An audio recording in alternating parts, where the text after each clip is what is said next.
Somewhere in the archives of the United States Congress, there are records. Amicus briefs filed in Supreme Court cases. Testimony submitted to judiciary committees. Letters sent to lawmakers on behalf of religious freedom coalitions. None of them bear the name Jehovah's Witnesses. None of them openly reference the Watchtower Bible and Tract Society. And yet, when you trace the funding, when you map the legal networks, when you follow the paper trail from Kingdom Halls to Capitol Hill, patterns emerge. Patterns that tell a very different story from the one 8 million believers have been taught. Those believers know the rules. No voting. No political parties. No flags. No participation in the systems of this world. They call it neutrality. They call it following Christ. They call it keeping separate from Satan's governments. And they mean it. A Jehovah's Witness who votes can be shunned by every person they have ever loved. A witness who runs for office would lose their entire social universe overnight. But here's what those believers do not know. While they are forbidden from politics, the organization they serve operates one of the most sophisticated influence networks of any religious body on earth. From local zoning boards to federal courtrooms. From Washington lobbyists to United Nations committees. The machinery runs continuously, invisibly, and with remarkable effectiveness. The members are told to stay out of the world. The institution engages the world at the highest levels. That contradiction is not an accident. It is the system working exactly as designed. This is not an attack on the millions of sincere people who knock on doors every weekend, who organize their lives around their faith, who genuinely believe they are serving God. They deserve understanding. Many of them have no idea how their donations are used or what their leaders do behind closed doors. What follows is an examination of institutional power, how it accumulates, how it operates, and how it hides behind the very language of separation. The ordinary witness is not the problem. The system they serve without full knowledge, that is what deserves scrutiny. And in 2026, the paper trail is no longer invisible. To understand how the Watchtower wields influence without appearing to do so, you first need to understand why political neutrality serves the organization so well. And the answer has far less to do with theology than most witnesses realize. Consider what neutrality actually provides. First, it creates a shield against political scrutiny. When an organization publicly declares it has no interest in politics, governments tend to leave it alone. There is no reason to investigate an entity that claims to have no stake in policy outcomes. This is enormously valuable for any institution seeking to operate across multiple countries with vastly different political systems. A religious organization that takes political positions in America would face immediate problems operating in China. But one that claims complete political disinterest can potentially navigate both environments. Second, neutrality guarantees access to tax exemptions. In the United States, religious organizations enjoy broad protections from taxation, but those protections come with restrictions on political activity. The Johnson Amendment, passed in 1954, prohibits tax-exempt organizations from endorsing or opposing political candidates. By maintaining an official posture of complete non-involvement, the Watchtower ensures its billions of dollars in global assets remain untouched by tax authorities. Kingdom halls, branch offices, printing facilities, assembly halls, and real estate holdings worldwide generate no tax revenue for the communities they occupy. The organization enjoys all the benefits of operating in these communities: roads, police protection, fire services, utilities, while contributing nothing to the tax base that funds them. Third, and perhaps most importantly, neutrality allows the organization to operate in countries that would otherwise restrict its activities. A religious group that openly endorsed political positions would face immediate backlash in authoritarian states. But an organization that presents itself as purely spiritual, concerned only with personal salvation and moral living, can often secure operating permission even in hostile environments. This is not naive idealism on the part of foreign governments. It is a calculated assessment. A politically neutral religious group poses less threat to regime stability than an activist organization with millions of members. This is not speculation. This is strategy. And it has worked remarkably well for over 100 years. But here is where the picture becomes more complicated. While individual witnesses are forbidden from any political involvement whatsoever, a prohibition enforced through the threat of disfellowshipping, which means complete social isolation from family and lifelong friends, the organization itself engages in precisely the kind of institutional activity it condemns in its members. The Watchtower maintains a permanent presence in Washington, D.C. Not through registered lobbyists in the traditional sense, but through something more subtle, a network of legal representatives, affiliated attorneys, and religious freedom advocates who monitor legislation, file amicus briefs in significant court cases, and cultivate relationships with lawmakers sympathetic to their interests. The organization's Office of Public Information coordinates messaging across all public-facing communications. When controversial issues arise, whether child abuse allegations, blood transfusion deaths, or shunning practices, the response is carefully managed from headquarters.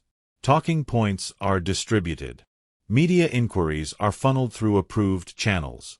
Individual witnesses are instructed not to speak to journalists without authorization. This level of message discipline would be the envy of any political campaign. Every witness becomes, in effect, a communications operative for the organization, trained to present approved messaging, deflect difficult questions, and redirect conversations toward more favorable topics. They do this sincerely, believing they are defending their faith. But the institutional effect is identical to political organizing. A coordinated constituency delivering consistent messaging across millions of individual interactions. The Watchtower replicates this structure globally. They maintain offices in Brussels, where European Union policy increasingly affects religious organizations. They operate in Geneva, where United Nations bodies debate human rights standards. They have representatives monitoring legislative developments in Canberra, London, Berlin, Tokyo, and dozens of other capitals where laws governing religious practice, child protection, tax exemption, and organizational transparency are written and revised. In each location, the approach is the same: monitor developments, identify threats to organizational interests, and coordinate responses through legal and public relations channels. When a government proposes regulations that might affect the Watchtower's operations, whether mandatory abuse reporting requirements, restrictions on door-to-door solicitation, or transparency rules for non-profit organizations, the institutional apparatus mobilizes. The Watchtower's structure makes this kind of influence particularly effective. Unlike congregational churches where local bodies maintain significant autonomy, Jehovah's Witnesses operate under complete centralized control. Every congregation worldwide follows identical procedures. Every elder receives the same training materials. Every publication distributed in Nigeria matches exactly what is distributed in Norway. The governing body, currently 8 men based at headquarters in Warwick, New York, exercises absolute authority over doctrine, practice, and organizational policy. This means the organization can coordinate responses to legal and political challenges with a speed and precision that decentralized religious bodies simply cannot match. When a threat emerges in one jurisdiction, the entire global apparatus can mobilize. Legal strategies tested in American courts can be exported to European tribunals. Victories won in international human rights forums can be leveraged in domestic political battles. Information flows upward to headquarters. Directives flow downward to congregations. Compare this to how a typical corporation operates. A multinational company with operations in 200 countries would maintain legal teams in major markets, monitor regulatory developments, engage with policymakers, and protect its interests through whatever legitimate means available. No one would describe this as political neutrality. They would call it standard business practice. They would call it corporate governance. They would call it protecting shareholder interests. The Watchtower does all of this while simultaneously telling its 8 million members that involvement in the political systems of this world is spiritually forbidden. The members who knock on doors, who study publications, who attend meetings 3 times per week, who donate their time and money to support the worldwide work, these people genuinely believe they are part of a politically neutral organization. That belief is essential to the system's functioning. Political influence does not always begin in capital cities. Sometimes it begins in local zoning board meetings, in conversations with municipal planning departments, in quiet negotiations with county officials over building permits and property taxes. Sometimes the most effective influence operates so far below the radar that no one recognizes it as political activity at all. Jehovah's Witnesses have become remarkably sophisticated at navigating local government, not through overt political action, but through persistent, organized engagement with bureaucratic processes that most citizens never bother to understand. Consider what happens when a congregation decides to build or renovate a kingdom hall. This is not a decision made locally. Construction projects are coordinated through regional building committees that operate under direct oversight from headquarters. Architectural plans follow standardized designs developed by the organization's engineering department. Funding flows through centralized channels controlled by the watchtower's financial apparatus. And when zoning challenges arise, the response is anything but amateurish. Across the United States, Jehovah's Witnesses have filed hundreds of lawsuits under the Religious Land Use and Institutionalized Persons Act, known as RLUIPA, a federal law passed in 2000 that provides religious organizations with powerful tools to override local zoning restrictions. This legislation was championed by a coalition of religious groups who argued that local governments were unfairly burdening religious practice through discriminatory land use regulations. The Watchtower was not the most visible advocate for this law. Larger denominations with greater public profiles led the lobbying effort. But Jehovah's Witnesses have been among its most aggressive users.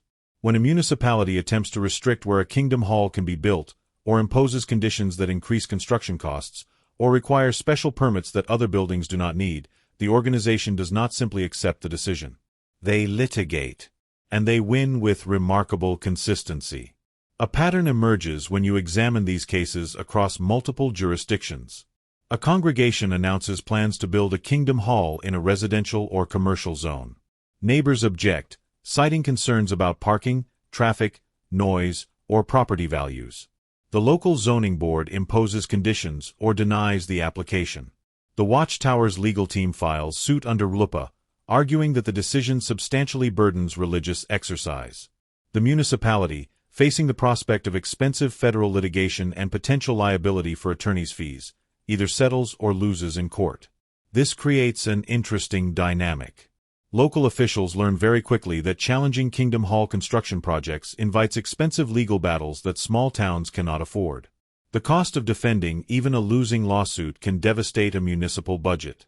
So most communities simply approve the permits and move on. The organization gets what it wants without ever appearing in a courtroom. Nothing about this is illegal. The Watchtower is exercising rights that the law explicitly provides. RLUIPA exists specifically to protect religious organizations from discriminatory land use decisions. The organization is simply using available legal tools more effectively than most of its competitors. But it is worth noting that these same rights are being exercised by an organization that tells its own members they must not participate in the political processes that created those rights in the first place. Witnesses cannot vote for lawmakers who pass religious freedom legislation. They cannot serve on the zoning boards that approve Kingdom Hall construction. They cannot run for the local offices that administer land use decisions. Yet their organization benefits enormously from the legal frameworks that political participation created. The grassroots influence extends beyond construction. Elders and local congregations often become recognized figures in their communities, not as political actors, but as consistent, reliable, cooperative citizens who understand how local institutions work. They know how to navigate bureaucratic systems. They understand which offices handle which permits. They build relationships with public officials through years of consistent, polite, persistent engagement. When a matter involving Jehovah's Witnesses comes before local authorities, whether a noise complaint about Kingdom Hall activities, a traffic concern during assembly weekends, or a question about door-to-door solicitation permits, there is usually someone who knows someone who can make a phone call. These relationships operate through personal connection rather than formal advocacy, making them difficult to track and impossible to regulate. Meanwhile, the weekly meetings at Kingdom Halls serve as ongoing training sessions in organizational messaging. Witnesses learn to articulate specific positions on issues like medical treatment decisions, educational requirements, and employment accommodations. They receive scripted responses to common objections. They practice delivering these responses through role-playing exercises until they become second nature. The organization publishes an enormous volume of material instructing members on how to assert their rights in specific situations. What to say when an employer questions their refusal to participate in holiday activities. How to respond when a school requires flag salute or patriotic exercises. Which forms to submit when claiming conscientious objector status. How to explain their position on blood transfusions to medical personnel. None of this material reads like political instruction. It presents itself as spiritual guidance for navigating a hostile world. But the practical effect is identical to political organizing. It creates a constituency of millions who speak with one voice on issues that matter to the institutional organization. When a hospital implements new policies affecting Jehovah's Witness patients, they receive immediate feedback from an organized community that knows exactly how to frame objections. When a school district considers changes to accommodation policies, they hear from parents who all articulate the same concerns using remarkably similar language. When an employer faces accommodation requests from witness employees, they encounter not individual religious believers but representatives of an organization that has prepared detailed guidance on exactly these situations. And the issues that matter most to the organizational apparatus: protections for clergy communications, exemptions from mandatory reporting requirements, autonomy in internal disciplinary procedures, the right to shun former members without legal consequence, all happen to be issues where the Watchtower's institutional interests diverge sharply from the interests of the broader public. Individual witnesses may not understand why these issues matter. They simply trust that the organization is protecting their interests. The organization, meanwhile, is protecting its own. In January 2026, a relatively obscure religious freedom bill moved through the House Judiciary Committee with unusual bipartisan support. The legislation would have expanded clergy confidentiality protections, making it significantly harder for prosecutors to compel religious leaders to testify about communications with church members, even in cases involving serious crimes. On the surface, this seemed like a straightforward religious liberty measure. Supporters framed it as protecting the sacred relationship between clergy and congregation, comparable to attorney-client privilege or doctor-patient confidentiality. Religious leaders, they argued, cannot effectively minister to their flocks if congregants fear that confessions might be disclosed in legal proceedings. Opponents worried it would create new obstacles for child abuse prosecutions. They pointed to numerous cases where religious leaders had learned of ongoing abuse through confessional communications but failed to report it to authorities. Expanding clergy privilege, they argued, would give predators another shield behind which to hide. What few observers noticed was how many of the advocacy groups supporting this bill had connections, direct or indirect, to the Watchtower's network of legal and organizational interests. Not that these groups were controlled by Jehovah's Witnesses. The relationships were far more subtle than that. But when the funding sources were examined, when the board memberships were traced, when the legal filing histories were reviewed, patterns emerged. The Watchtower does not maintain a registered lobbying operation in Washington. That would be too visible, too easily scrutinized, too obviously inconsistent with their claims of political neutrality. Instead, they work through what might be called a constellation of aligned interests, organizations that share overlapping goals even if they do not share formal connections.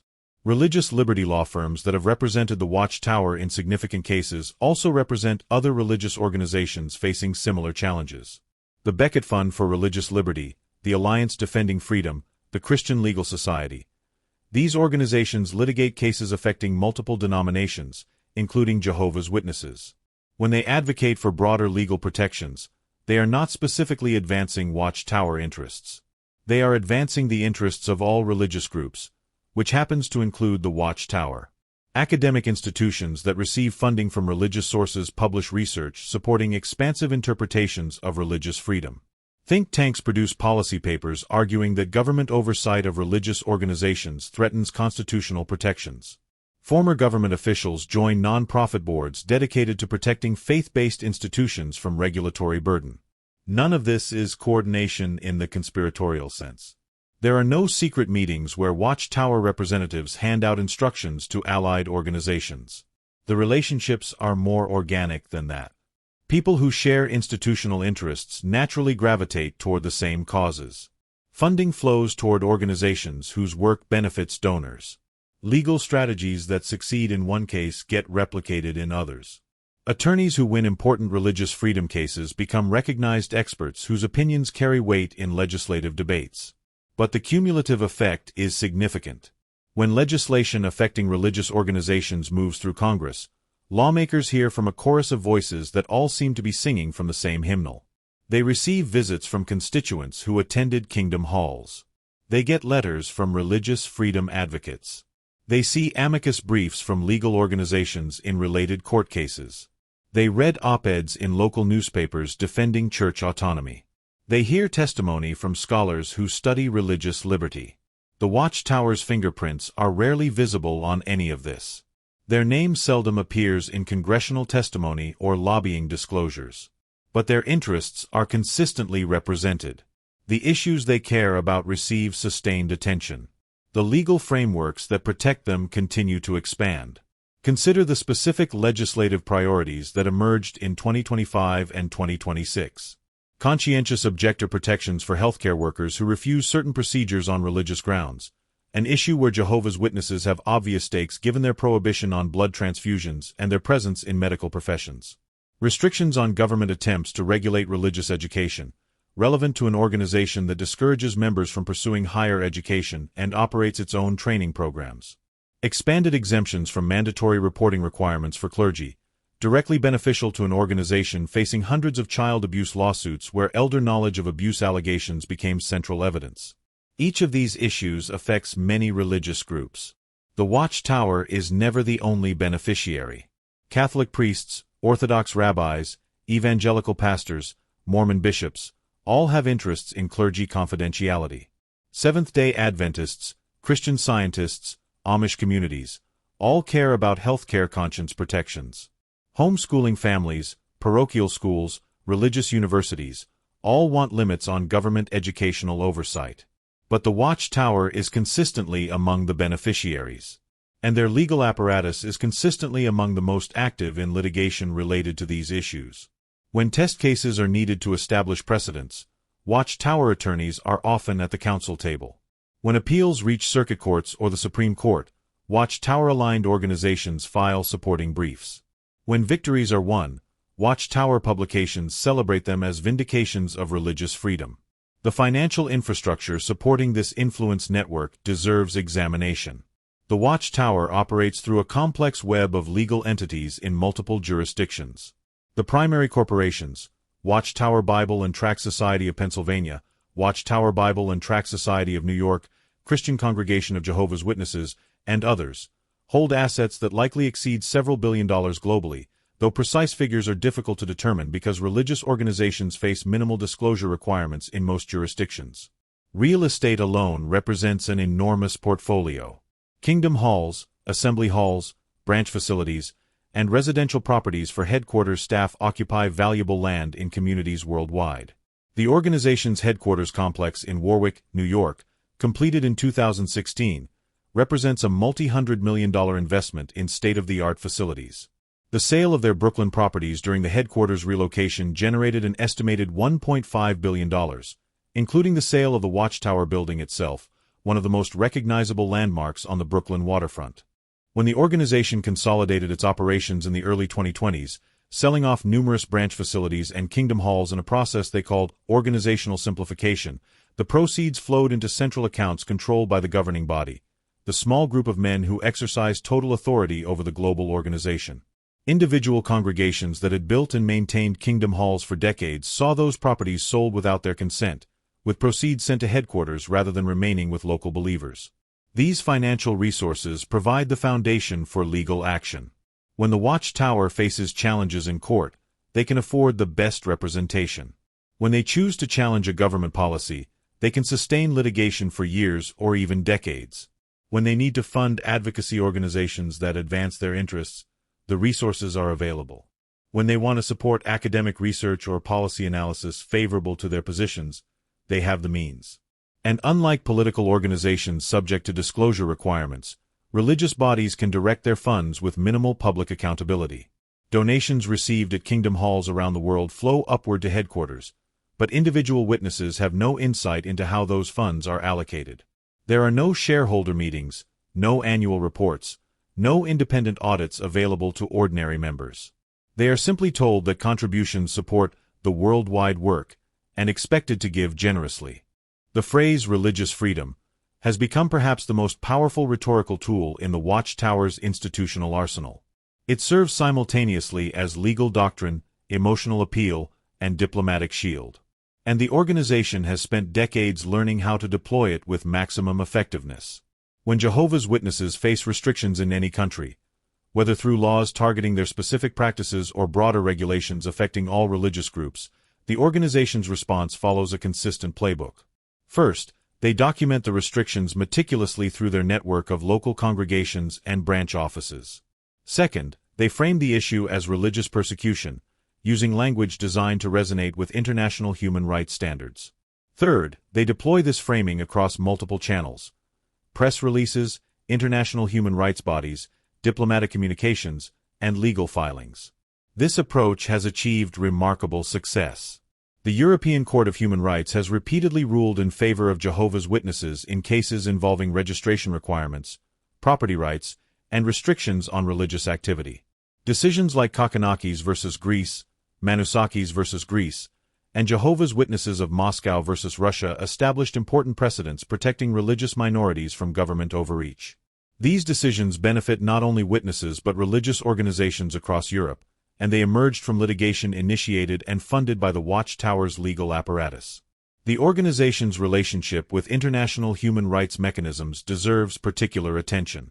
For decades, the Watchtower maintained consultative status with the United Nations through one of its legal entities, a relationship that created considerable controversy when it became public in 2001. The controversy was understandable.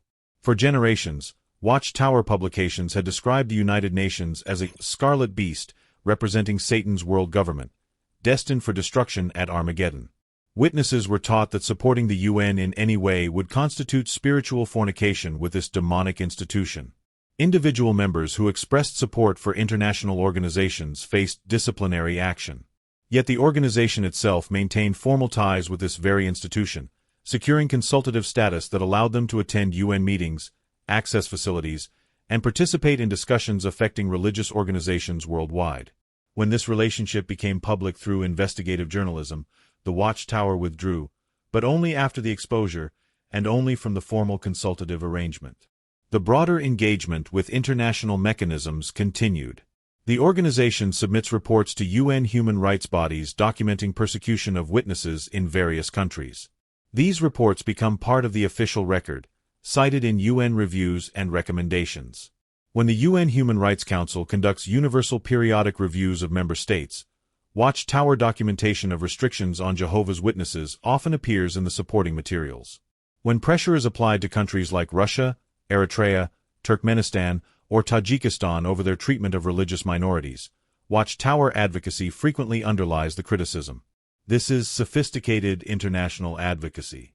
It requires understanding how UN mechanisms work, what kind of documentation is most effective, which officials are most receptive, and how to frame issues for maximum impact.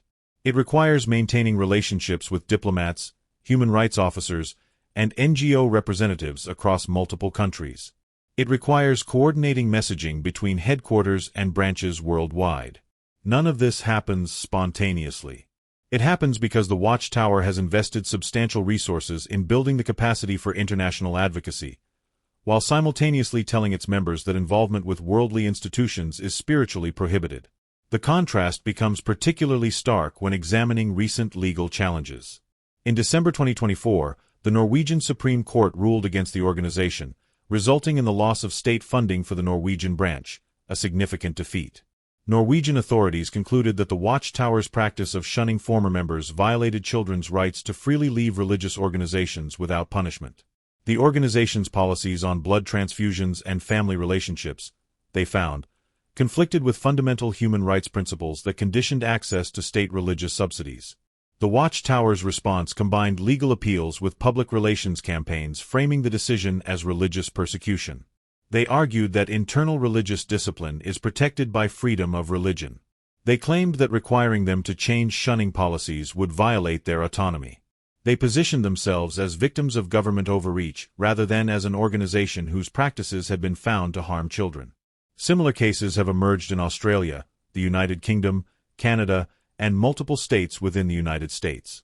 In each instance, the Watchtower has deployed the religious freedom defense, arguing that child protection requirements, mandatory reporting obligations, and victims' rights to civil remedies must yield to religious autonomy. The Australian Royal Commission into Institutional Responses to Child Sexual Abuse proved particularly damaging. Commissioners documented exactly 1,006 cases of child abuse within Australian congregations, not one of which had been reported to police by the organization. Internal policies requiring 2 witnesses to establish wrongdoing meant that predators often escaped accountability. Victims who complained were sometimes subjected to judicial committees where they faced their abusers. Documents showed that headquarters had maintained a database of accused abusers but declined to share it with authorities. The Watchtower's response to these legal challenges reveals the sophistication of their institutional strategy. Rather than fundamentally reforming their policies on abuse handling, they have engaged in a series of structural reorganizations that appear designed to insulate assets from judgment. Legal entities have been restructured. Property titles have been transferred. Organizational charts have been redrawn. The relationship between congregations, branches, and the worldwide organization has been recharacterized in ways that may limit legal liability. In public communications, the organization emphasizes its abhorrence of child abuse and its cooperation with authorities. They point to policy changes announced in recent years, modifications to the two-witness rule for cases involving children, new training materials for elders, updated instructions about cooperation with investigations. They present themselves as a learning organization that has corrected past mistakes. In legal filings, meanwhile, their attorneys deploy every procedural defense available. They challenge jurisdiction. They invoke religious privilege. They argue that plaintiffs lack standing. They claim that statute of limitations bars recovery. They assert that the First Amendment prohibits courts from examining internal religious practices. They extend litigation for years while limiting financial exposure. This dual approach, pastoral language combined with aggressive legal tactics, characterizes the Watchtower's institutional behavior across many controversies. They present themselves publicly as victims of persecution and misunderstanding while simultaneously deploying substantial resources to resist accountability. The dissonance is remarkable, but it serves organizational interests effectively. The public image of Jehovah's Witnesses remains remarkably stable despite decades of controversy. Most people who have any impression of the organization think of polite individuals who knock on doors on Saturday mornings, who refuse blood transfusions even in life-threatening situations, and who abstain from Christmas celebrations and birthday parties. They are seen as odd perhaps, but fundamentally harmless, a peculiar group that keeps to itself and asks only to be left alone. This image is not accidental. It is carefully cultivated through public relations efforts coordinated from headquarters. The official website presents a sanitized version of organizational beliefs and practices. Convention programs broadcast worldwide emphasize family values and personal morality. The CART witnessing program positions witnesses as friendly, approachable community members who simply want to share good news with their neighbors. The organization's media operation produces professional quality videos depicting witness life in idealized terms. Happy families. Supportive congregations. Meaningful volunteer work. Dramatic accounts of persecution overcome through faith. These productions rival anything commercial media companies might create, and they shape public perception far more effectively than any negative press coverage. What this image obscures is the institutional reality.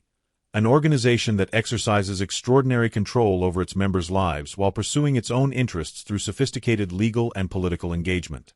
The contrast between the public face and the institutional machinery constitutes a kind of organizational doublespeak that serves leadership interests remarkably well. Consider what this means for the millions of ordinary witnesses who sincerely believe they are part of a politically neutral organization. They sacrifice educational opportunities because they are told worldly knowledge leads away from God and that the end of the system makes higher education pointless. They limit their career advancement because they are told ambitious pursuits reflect worldly priorities inconsistent with Christian service. They refuse life-saving medical treatment because they are told blood transfusions violate divine law given to Noah after the flood. They shun their own children, sometimes for decades, because they are told protecting organizational purity requires cutting off those who leave or who are expelled. And all of this sacrifice occurs within an organization that simultaneously operates one of the most effective institutional influence operations of any religious body in the world. The members are prohibited from politics. The organization practices politics at the highest levels. The members are told to trust the governing body. The governing body shields its activities behind walls of religious confidentiality. The members donate their resources. The organization allocates those resources without accountability. The ordinary witness sees none of this. They see the public website, the convention programs, the heartwarming videos. They see their local congregation, their fellow believers, their elders who seem like caring spiritual shepherds. They see a community that provides meaning, structure, and identity in a confusing world. What they do not see is the legal apparatus operating in multiple countries, the strategic partnerships with religious freedom organizations, the advocacy campaigns targeting specific legislation, the financial structures designed to protect assets from liability, the institutional policies that prioritize organizational reputation over individual welfare. What comes next remains uncertain, but certain trends seem clear. Government scrutiny of religious organizations is increasing worldwide.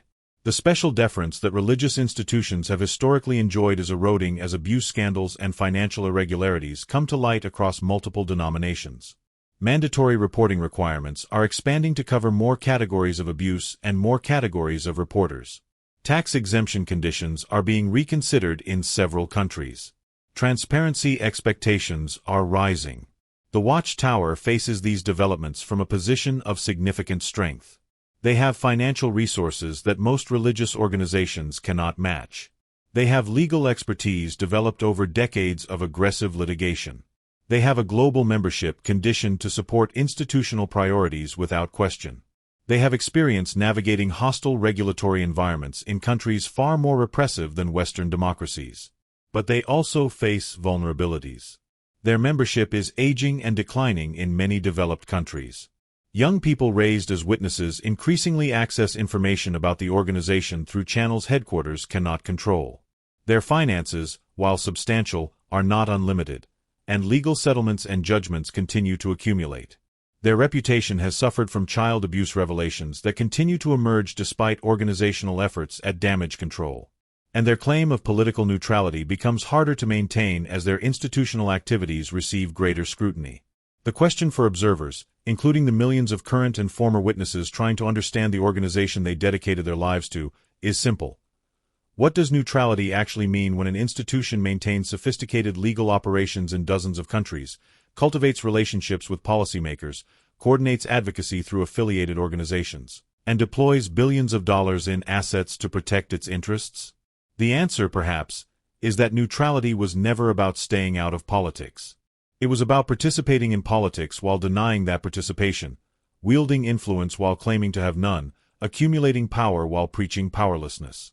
Neutrality, in this sense, is not the absence of power. Sometimes, it is the most sophisticated form of it. Do not take my word for any of this. Look at the documents. Follow the money. Examine the legal filings. Read the organizational publications with fresh eyes. Compare what they tell members with what they do institutionally. And ask yourself who truly benefits from the neutrality that ordinary witnesses are required to maintain while their leaders engage with the world in ways those members will never know. The paper trail is no longer invisible. And in 2026, it leads from Kingdom Halls to Capitol Hill, and far beyond. The question is no longer whether the Watchtower engages in political activity. The evidence is overwhelming. The question is whether anyone will hold them accountable for the gap between what they demand of their members and what they practice as an institution. That question remains open. But the conversation has begun.